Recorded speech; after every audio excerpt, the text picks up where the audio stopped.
लेकिन अब हम बात करेंगे यूपी की, जहां पर अखिलेश यादव इस समय लगातार प्रदर्शन कर रहे हैं और इस समय यूपी सरकार यानी कि योगी सरकार की नीतियों पर हल्ला बोल कर रहे हैं। सुबह से लगातार यूपी की सड़कों पर जमकर संग्राम जारी है और यह संग्राम अभी कहां तक पहुंचा ये भी आप जानेंगे। कुंदन। बिल्कुल, तो पहले से ये अंदाजा लगाया जा रहा था, पहले से अंदेशा था कि विधानसभा सत्र शुरू होने से पहले भी हंगामा होगा। वही हुआ है। सड़कों पर जो तमाम विधायक हैं समाजवादी पार्टी के, वो पार्टी दफ्तर से विधानसभा तक मार्च कर रहे थे। कार्यकर्ताओं की भी अच्छी खासी तादाद थी। वहां पर एक तरीके से मैसेज देने की कोशिश थी समाजवादी पार्टी राष्ट्रीय अध्यक्ष की तरफ से कि देखिए सरकार की नीतियों में खामियां हैं और इसे हम उजागर करने की लगातार कोशिश कर रहे हैं। लेकिन इन सब के बीच उस वक्त का नजारा क्या था, बता रहे हैं हमारे सहयोगी नीरज मिश्रा ग्राउंड जीरो से।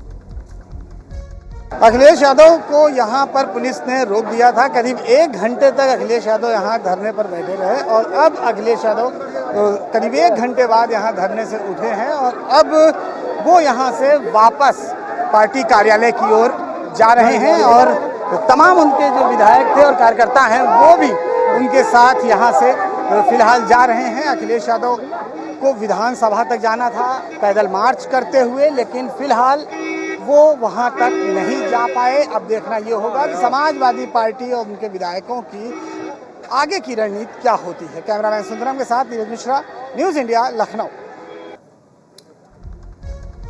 इस पूरे मार्च को लेकर के बीजेपी और बीजेपी सरकार जो है समाजवादी पार्टी को आड़े हाथों ले रही है, लेकिन समाजवादी पार्टी के राष्ट्रीय अध्यक्ष अखिलेश यादव क्या कह रहे हैं इस मार्च को लेकर के आपको सुना। जिस तरह उत्तर प्रदेश में लगातार पिछले 5 साल का कार्यकाल और जब से ये दोबारा सरकार को मौका मिला है, उत्तर प्रदेश की सड़कें जर्जर हैं, गड्ढे बन गए हैं सड़कों पर। जहां किसान इस मौसम में जल भराव, बाढ़ से परेशान होता था, इस बार उत्तर प्रदेश में देखने को मिल रहा है कि कुछ हिस्सों में बाढ़ है, कुछ हिस्सों में सूखा है और अभी भी किसानों को कोई राहत नहीं दी गई है। न बाढ़ के नुकसान से कोई राहत पहुंची है और ना ही सूखे की वजह से जो किसानों का नुकसान हुआ है उस पर कोई सरकार ने भरपाई या राहत दी है। लंपी वायरस है जो जिसके कारण हजारों हजार गायों की जान जा चुकी है, जानवरों की जान गई है। अभी सरकार ने कोई मदद नहीं की, न उन जानवरों की देखभाल के लिए सरकार को।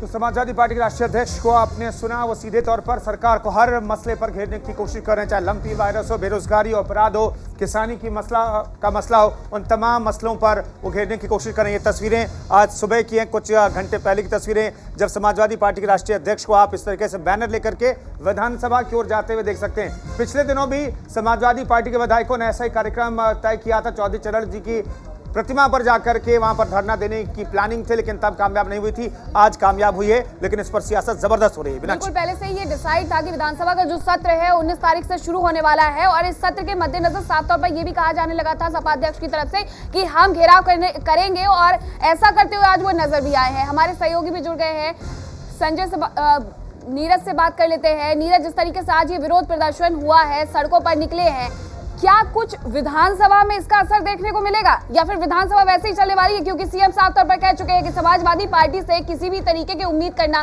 कपोल कल्पना है।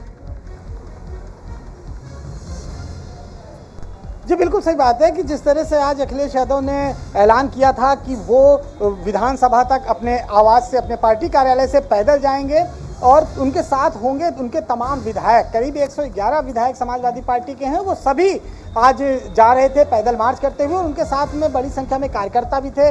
पुलिस से परमिशन नहीं ली गई थी। पुलिस ने इस पूरे मामले में यही कहा है कि कोई परमिशन नहीं थी, लिहाजा इस तरह का धरना या इस तरह की जुलूस की कोई इजाज़त नहीं थी।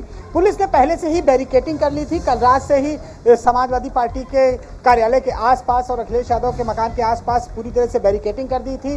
3 लेयर की ये पूरी बैरिकेडिंग थी और जैसे ही अखिलेश यादव 10:30 बजे अपने पार्टी कार्यालय से अपने विधायकों के साथ निकले, थोड़ी ही दूर पे उनको वहां पर रोक लिया गया। इसके बाद अखिलेश यादव धरने पर बैठ गए और करीब 1 घंटे तक वो धरने पर बैठे रहे और उसके बाद वो वहां से उठे और पार्टी कार्यालय चले गए, फिर आवास चले गए। और दूसरी तरफ आज समाजवादी पार्टी का कोई भी प्रतिनिधि विधानसभा नहीं पहुंच सका। हालांकि आज कार्रवाई कोई खास नहीं हुई, लेकिन देखना ही होगा समाजवादी पार्टी की आगे की रणनीति क्या होती है, क्योंकि पुलिस वहां तक प्रदर्शन करते हुए तो नहीं जाने देगी, क्योंकि इसके पहले भी मनोज पांडे के जब नेतृत्व में प्रदर्शन हुआ था तब भी पुलिस ने वहीं पर रोक दिया था और आज भी वही दृश्य देखने को मिला।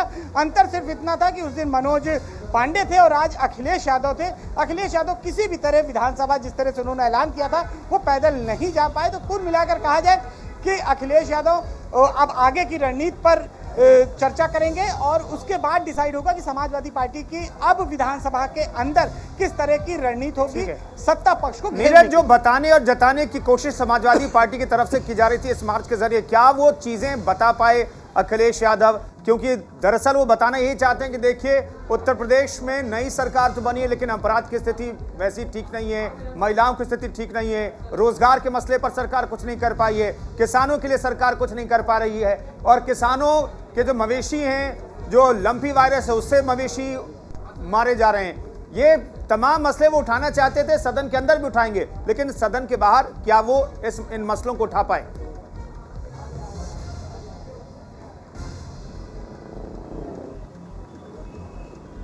नीरज से ऐसा लग रहा है कि संपर्क टूट गया है, उनसे हम बातचीत करने की कोशिश करेंगे।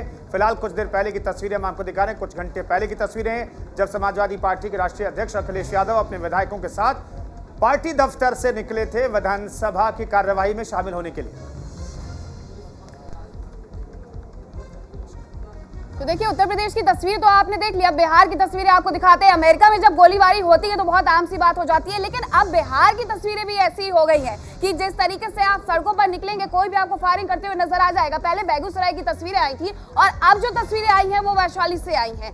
सागर, इसके बाद अब क्या कुछ होने वाला है, क्योंकि भारतीय जनता पार्टी ने बेगूसराय में जमकर घेरा था कि आखिरकार किस तरीके से कोई भी निकलता है, 30 किलोमीटर तक जाता है, फायरिंग कराता है और अब वैशाली में भी वही तस्वीर है। सागर, तो बिल्कुल बेगूसराय, भागलपुर, फिर उसके बाद वैशाली, लगातार एक के बाद एक ताबड़तोड़ ये गोलीबारी किस तरफ इशारा ये करती है?